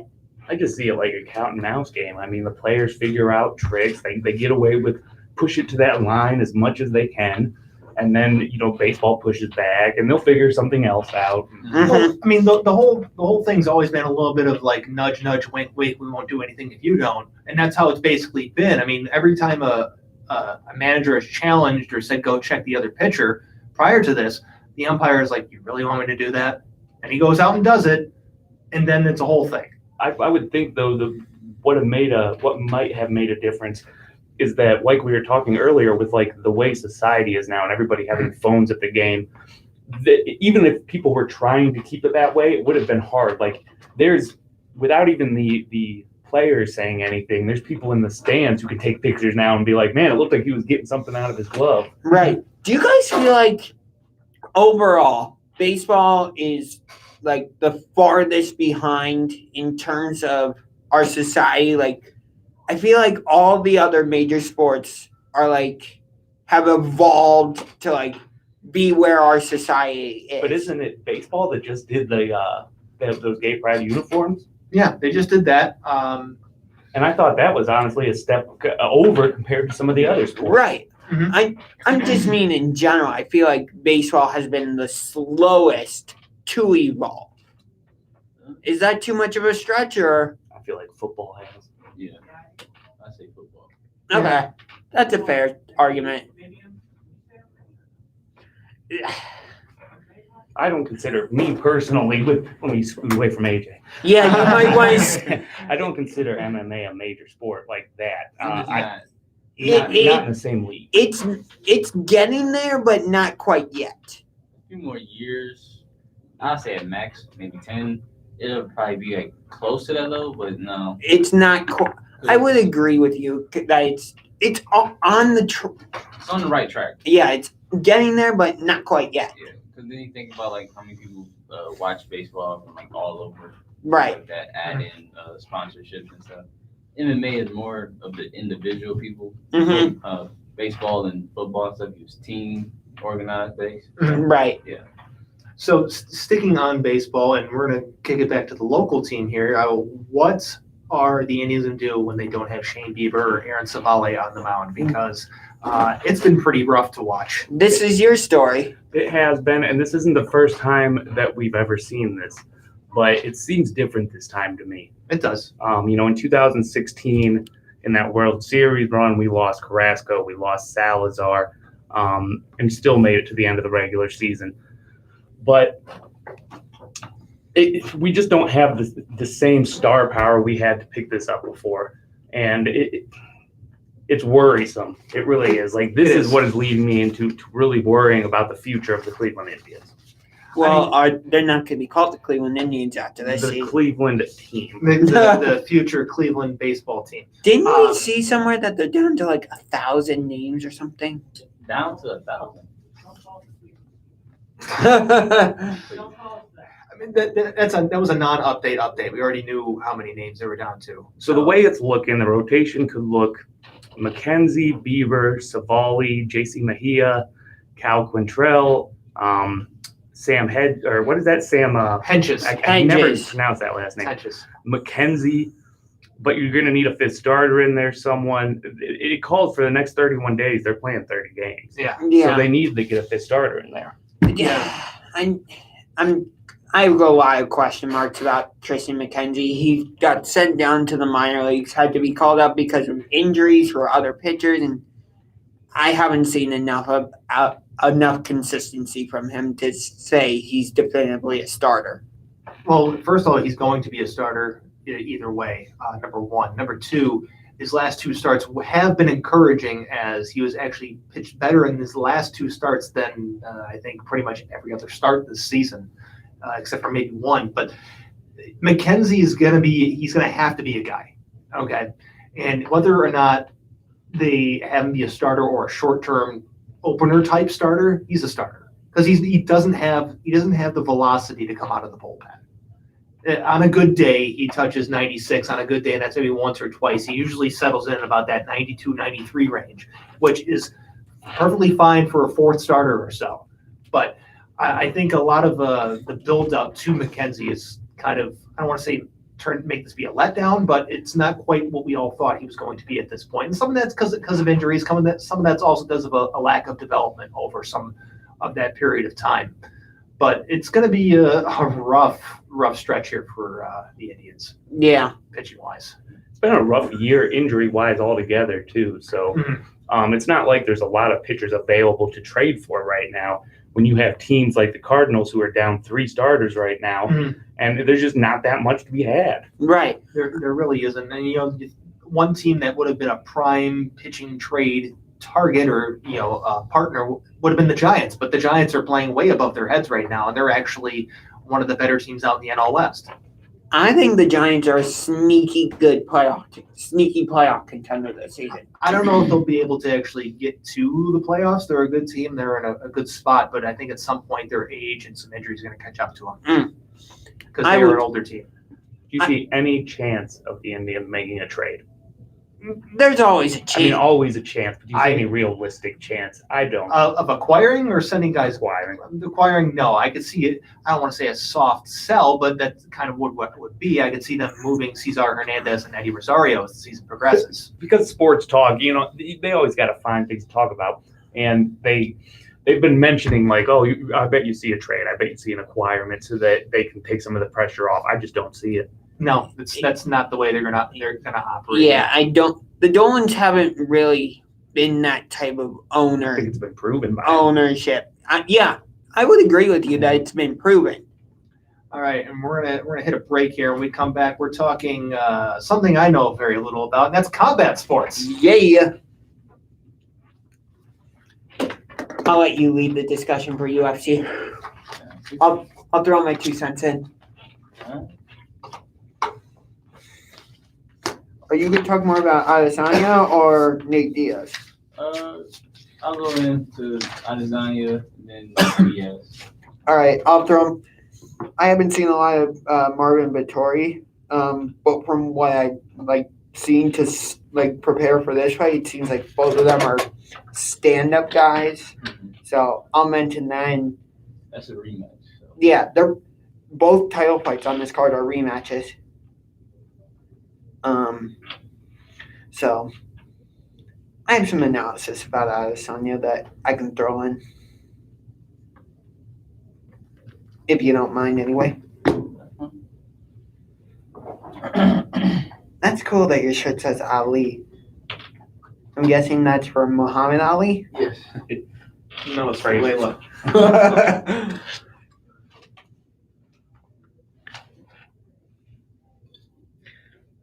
This has been one of our better shows.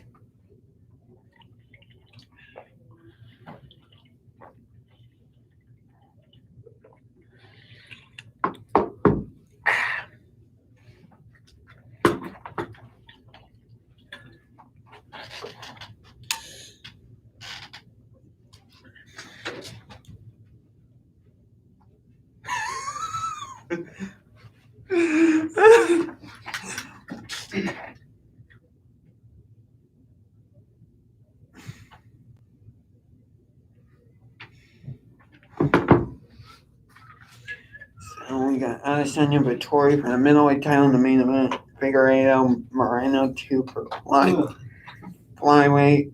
Edwards against Diaz, which is the first 5-round fight. That's not main event or title fight. And then we're going to Floyd versus Logan, and then probably end with WWE SummerSlam and Errol Spence and Pacquiao being on the same night. Sweet.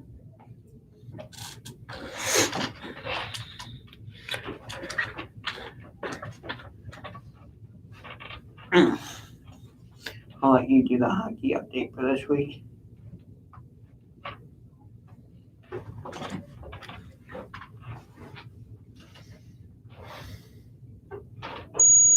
And we are back here on.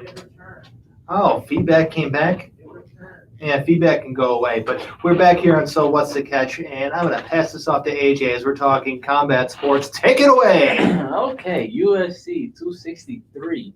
The main event of that fight, excuse me, Israel Adesanya and Marvin Vettori, the rematch. Josh, when did they fight before? Was the first one? That I'm not sure of, but I know Adesanya won that first fight. Yes, he did.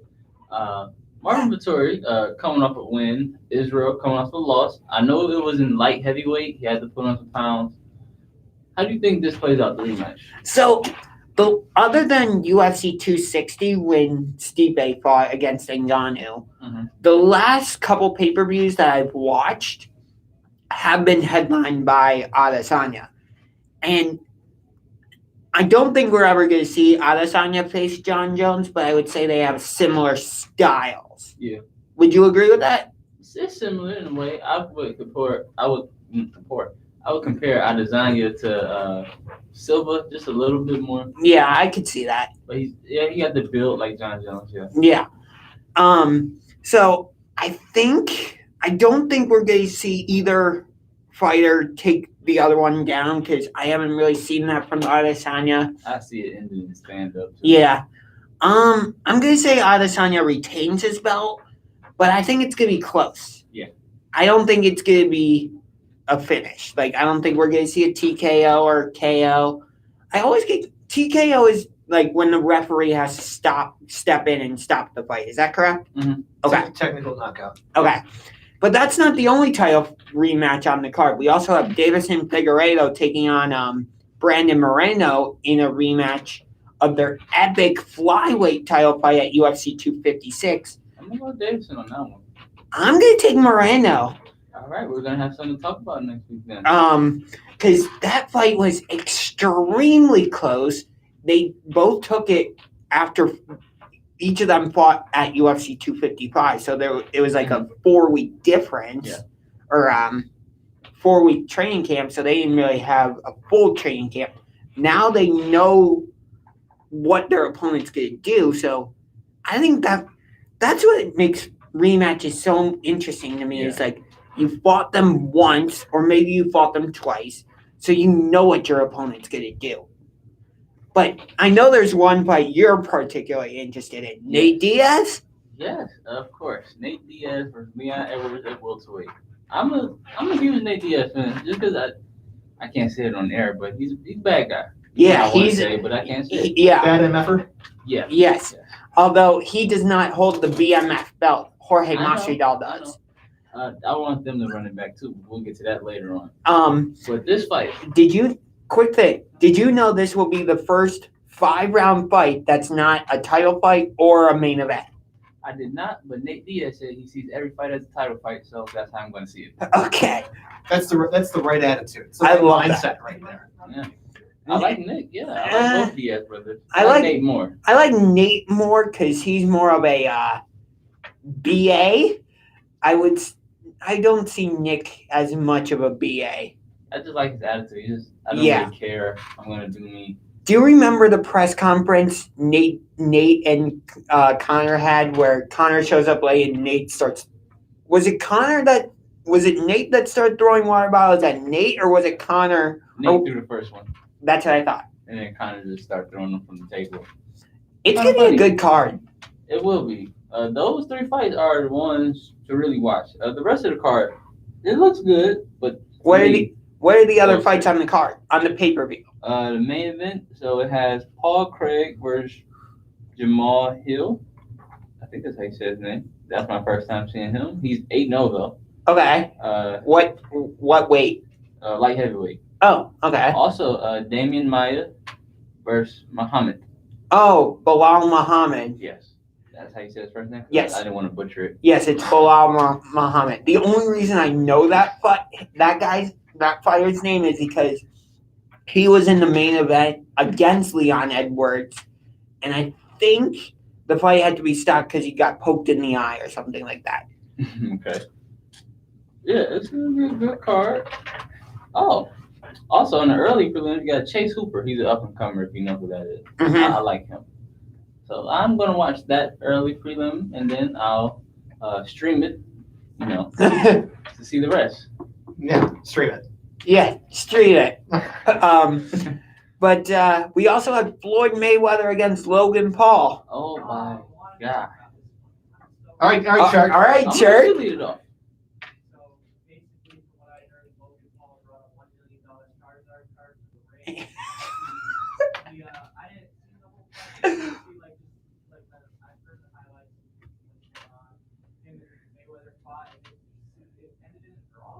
I heard it was pretty much a dance. Well, That's it's like- well the reason you heard it to be, that it ended in a draw is because there were no judges at ringside, and there was no official winner because the Florida Sports Commission didn't, I don't think, officially sanction the bout. So it was it was a total exhibition. It was 8 rounds, like 3 minutes each. Mayweather won though. Yeah. Let's be real won. here. If you look at this, If you look at the stats, yes, Mayweather won. I'll say this: dude went the full. He lasted the He full. went Good for the him. whole way. Good for him. No. Okay. Oh, here we go.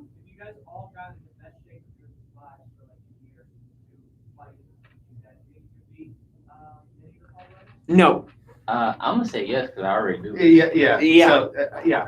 I got my money. I'm throwing my life savings on AJ. If anybody could do it, I'm picking AJ. At that point, I would be bringing a weapon. No, I don't think I could physically beat them. But I did see at one point during the fight, Logan actually he got knocked out, but Floyd kept him up. Yep.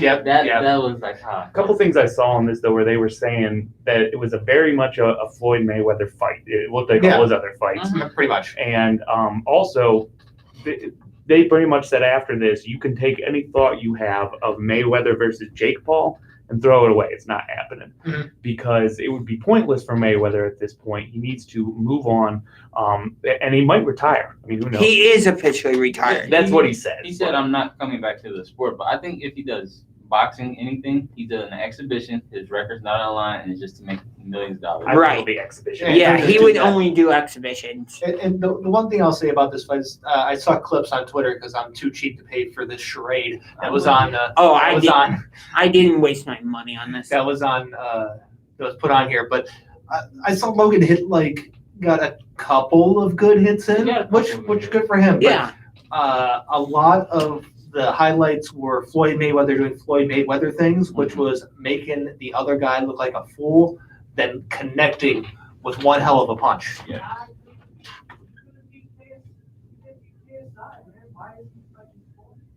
Money. No, if anything, Money. the other brother's the better boxer, honestly.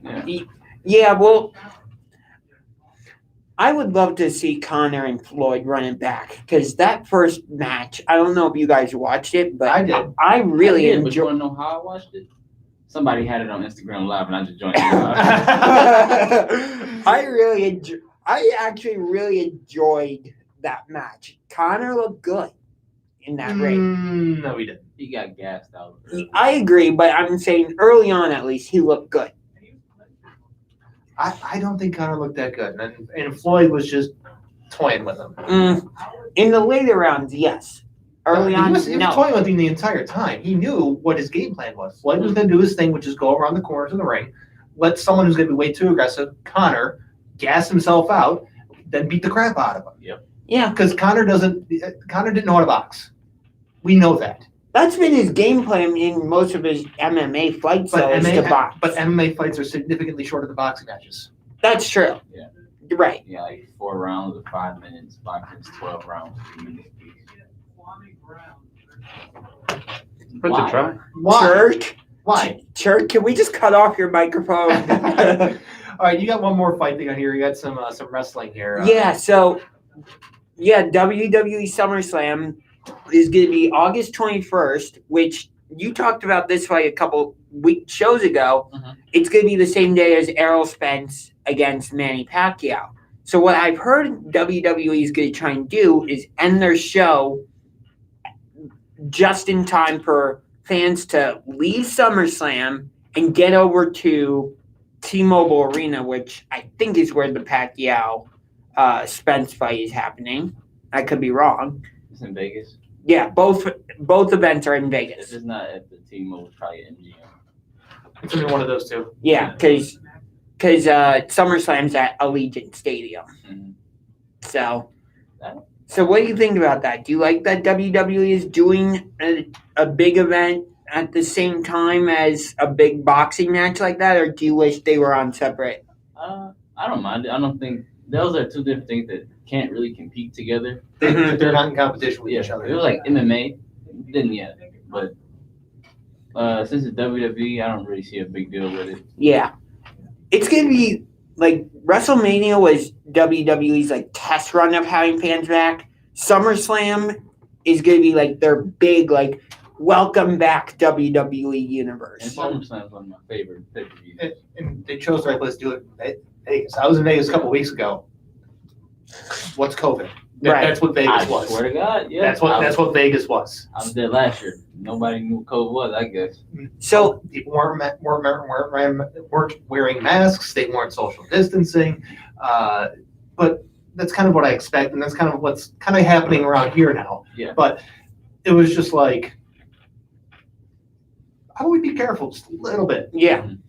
So I mentioned this as one of my pet peeves a couple weeks ago, and we will get to another pet peeve towards the end of the show, but I am a WWE fan. I'm an AEW fan. I'm not afraid to admit that. I still enjoy watching both to this day.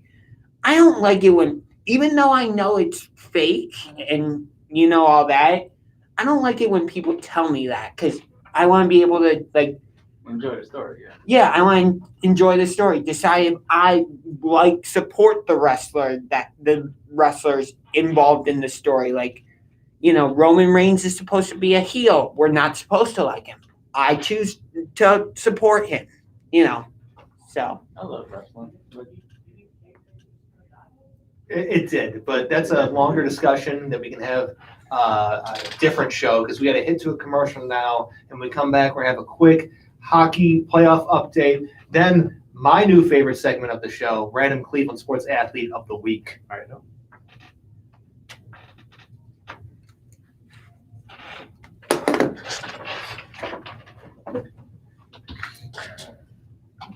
I like wrestling, but it's kind of hard to watch right now, yeah, I get that. especially Raw. Monday night. I've said this how many times?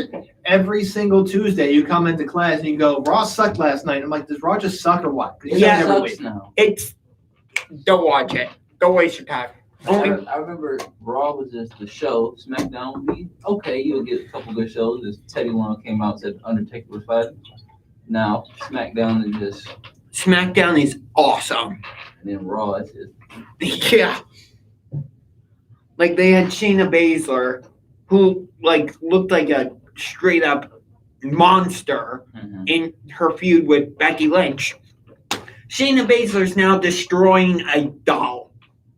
And getting scared of stage props falling down. I'm like, why WWE? Why? They released a lot of people. Yeah. I've heard the rumor is that Vince McMahon's getting ready to sell WWE. I heard somebody wants to buy it for $2 billion. Something needs to happen. Yep. I like watching wrestling. Do you want me to mention the monster stuff? I got it. Okay. I'm going to run through hockey real quick. Deal. And then I'll watch how you do it, and I'll try and emulate that moving forward. Are our picks still in the playoffs? Yes, Vegas. Your picks are going against mine right now. Vegas is playing Carolina, or I'm sorry, Colorado. What's the series? 3-2 Vegas. If you wait a minute, you'll find out. Your pick of the Bruins could get eliminated tonight. I don't know. He doesn't care. He's gonna just pick another team. He's gonna be. You're one pick away. From, you know what? I'm not gonna say it. Don't pick Vegas. You're like the kiss of death. Colorado. You are the kiss of death when it comes to hockey picks. Yeah, because you picked Pittsburgh. What happens? They get eliminated. They don't play no more. The strategy for hockey picks is just fade Kramer. Fade. I love watching hockey, though. It's really enjoyable for me. It's a great sport.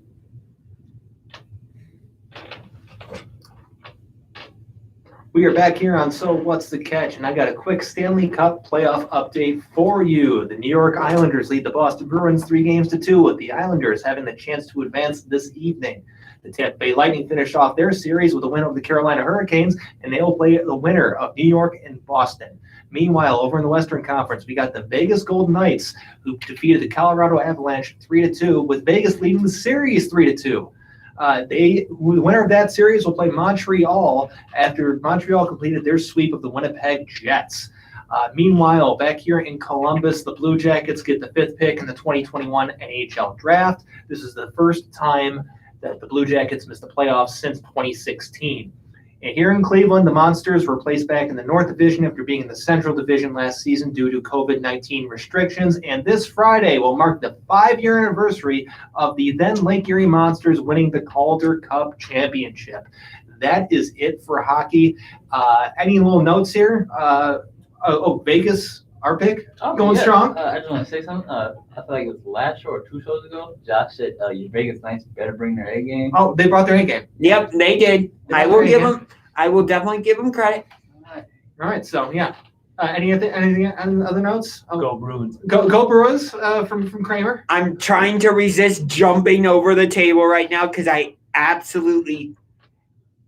not going to say hate, but I strongly dislike the Boston Bruins, especially after 2019. And I repeat, go Bruins. We mentioned this off air, but I'm going to bring it on air now. But Kramer's been the kiss of death with his hockey picks. So let's get hashtag Fade Kramer going for hockey. Yes. Fade Kramer hockey. But let's go on to the featured segment of this right here. And we have the random Cleveland Athlete of the Week. Are you guys ready? Yeah. You had your Berserker of the Week. Wait, who is your Berserker of the Week?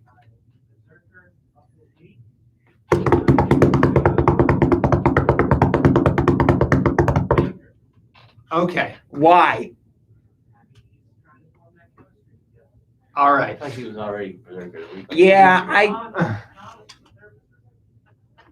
Okay. Yeah, but I think you. And this is our 14th episode. Okay. All right. Here we go. Random Cleveland Athlete of the Week. We have basketball, so it's the Cavaliers player. Oh, thank God. Larry Hughes. Just kidding. All right. He was picked 65th overall in the 1979 NBA draft. Jesus Christ. He said, Played for the Cavs. Was he drafted by Cleveland? He was selected by the Cleveland Cavaliers with the 65th overall pick in 1979. That would be the 3rd round. It is not World B. Free. Okay. Austin Carr. It is not Austin Carr. Austin Carr is already in the league by then. Okay. I thought it was going to be more recent. Jim Jones? It is not Jim Jones. Let me keep going. He did not play his first season in Cleveland because he played professionally in Italy before coming to Cleveland. Oh, sorry. How did you get that? Wow. I knew he was like he played in Cleveland. I know some of your backstop players, and I was one of them. Chirk get some love today, man. Chirk's was- been that was pulling a- through. You're That too. That was Chirk a pretty is- random one. That was good because I wasn't going to get that. If you probably kept going with more hints, I probably would have got it. If you had said All right. something about playing with Detroit and the Bad Boys, I would have gotten that easily. I was literally thinking of a foreign player. Chirk, I'll give you a thumbs up for this week, All buddy. right, so I knew that this could possibly happen, which is why I prepared a backup. Thank you. Look at me. But he's not an athlete. He is a coach. Yeah, I'll do my best. Okay. He was a coach. His first NBA coaching job was in Cleveland in 1981. It is not Lenny Wilkins. Well, this kind of hurts because I can't go that far back with coaches. Like, as far as I can go back is Brown. The farthest I can go back with coaches for the Cavs is Mike Brown. Yeah. Okay, so he was born in 1930 in Kane, Pennsylvania. No Okay. looking it up. And I was born 69 years later. The Cavs were one of 4 teams he was a head coach for. And prior to joining the Cavs, he was an assistant for the Philadelphia 76ers. Oh, Still- Mike Fratello? It is not Mike Fratello. I'm with AJ. I don't know coaches at all. I want to keep going with this because He still coaches? No. he does not. Okay. He was, when he got hired, he was their 3rd head coach of the season in 1981 for the Cleveland Cavaliers. Yes, he was. I'm not going to tell you. Yeah, that would give it away, Chirk. the two teams he coached, where he was not notable for, were the New Jersey Nets and the Orlando Magic. That took place from 92 to 99. There you go. You got it. I wasn't getting that. Yeah, I wouldn't have gotten. There's a reason why I paired those two together, because they both were more prominent figures in Detroit. I wouldn't have gotten those. I needed more hints for the first one. Yeah, I would have gotten Bel Air. I didn't think he was going to get it off a plate in Italy. No, I didn't get it on the Italy part. I just like was thinking in my head 1979, but a short stint. I do remember hearing that. Quick shout out to Engraven Bids, who's watching this video. He is a big Baltimore Ravens fan. I have done 2 or 3 video collaborations with him. I'm hoping to do a video collaboration with him again for when the Browns play the Ravens on Sunday Night Football in Week 12 and here in Cleveland in Week 14, which somehow that's a 1 o'clock game, and I am frustrated about that. You say that every time somebody brings up Browns and Ravens. Yeah. I'm trying to make me feel old. But it's just getting another one on the fly here, because we got about 6 minutes to kill here. Oh, I was going to go off on it. That's not another one. Something he doesn't know. Good news. I'm still sticking with basketball. Okay. Kill me with basketball. This is more recent. Okay. Oh, thank God. Thank you. People not born during the Great Depression. Yes, I'm a youngster. I'm proud of it too. Okay, this Cleveland Cavalier went to college at Louisville Oh. from 2008 to 2010. 2008. Oh, so he is a very recent draft pick. He was undrafted. Not Daniel Gibson, because he was with us in 2007. He went to Texas. Did Did he win any awards? 2008 to 2010. Was it Louisville? Went to Louisville Went to Louisville. from 08 to 010. I don't want to ask what position he played because I feel like that would The Cavaliers were the only NBA team he played for. not. So it's not very. Wow. God. I consider myself a diehard Cavs fan too. It's not Christian Aiega. So, I didn't know he played for Louisville. Samardo He just Samuels. throwing out names.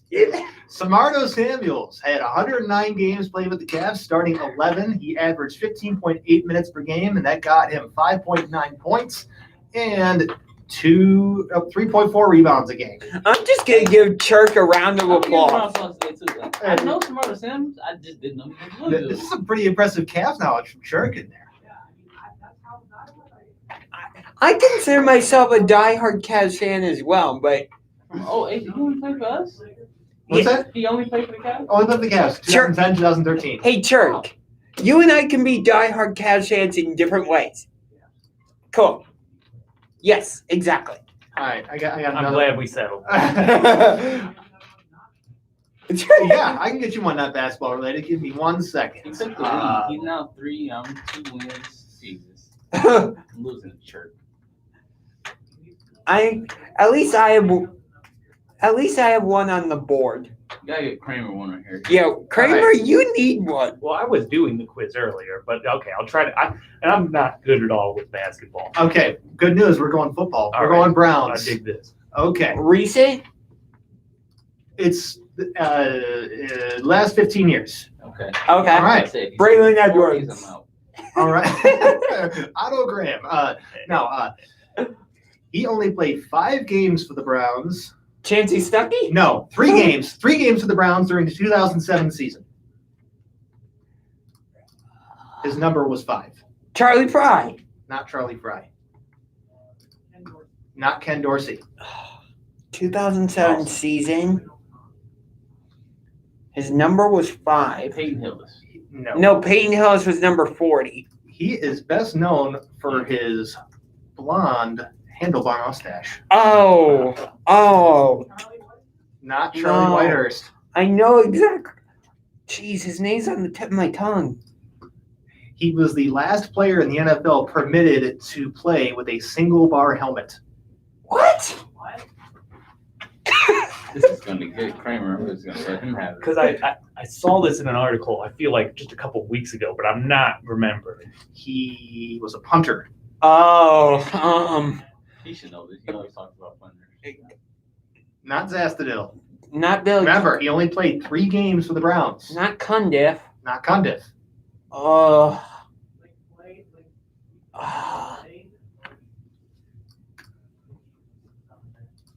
He was a punter, so punter. Punter, wore jersey number 5, only played 3 games in 2007. Look at AJ, he's trying to find a clue There's around. not a picture of him in here. I don't think there's any merchandise with his likeness on it, There usually isn't with punters. Yeah. except for Pat McAfee, legend. Pat McAfee is awesome. This might be one that nobody gets. I'm out. Cause I Yeah. You're out? Yeah. I'm done. I'm done. The answer is Scott Player. Who? Scott I Player. did not even know that That's was a the human most being. default character name I've ever heard. Scott Player. Scott Player. That sounds like something you'd get on Madden. Scott Player. Yeah, it does. I mean, iconic handlebar mustache, playing with a single bar helmet, which he kept underneath his chin, because who needs a face mask? Okay. I mean, come on. Legend, right there. Okay. If you say so. Why not? That works. Why not? Scott. That was the point. Hey, last minute, just because I know there's like 2 minutes, and we didn't do this story. So, did you guys see the Browns story last night? Wait, Yeah. Yeah. Any thoughts on that? There is an executive who got a DUI, Yeah. and the only reason I bring it up is because when I heard that, it brought me back to the past, and I don't want to start hearing about the Browns for bad reasons. Yeah, I agree. I don't want to hear about the Browns. So I hope it was a isolated incident, done and over with. Yep, I agree. But now it's time for my favorite segment of the week, the pet peeve of the week. So Kramer's done one, Chirk, you had one, AJ's. Oh, so it's come back to me. I've done one. Oh, yeah, you did. Yours was last week about the sports media. It was me and James having one. I've done one. Oh, you have? Yeah. Oh, it's just me? Yeah. Yeah, I mean, I have a second one, but I'll save it. I'll go. I'll save it for next week. So I am big on combat sports, as everybody knows. The UFC does a pretty good job with it. Boxing. Nobody fights the best anymore, and that just drives me crazy because it's mostly just for money. Like, everybody knows it. Nobody wants to fight the best until they're like past their prime, and it's annoying. That's my big pet peeve. Okay. I like that. A pet peeve. young Floyd and a young Pacquiao would have been much better than What we got. Yeah. Yeah. Like you want to see something like back in the day when it was Mike Tyson and Evander Holyfield. Yes, or Sugar Ray versus Hearns. Yeah. Something like that. That Mhm. era would have been good. Yeah. Yeah, I get that. My other thing with boxing is I said this a couple of times. There's just too many promotions, so you lose track of who's champion for what. Hey, I got an easy solution for you. Are you ready? Google is your friend. Google is your friend. Google is your friend. Whereas but what I'm saying is like UFC, you know who the champion of the weight class is. There's one bill, just because this is Exactly. one organization. Boxing is just sanctioned everywhere else. Correct. It's just kind of how it goes. But I think that'll do it for this week, though. Yeah. We all good? We good? Yes, because I have Yeah. to go to the bathroom. Oh, okay. All Too much right. information. So thanks for joining us this week, and come join us next week here for So What's the Catch, sometimes on All Sports Cleveland. Where we put Charlie in his own box. Yes. Nobody puts Chirk in a corner. Nope.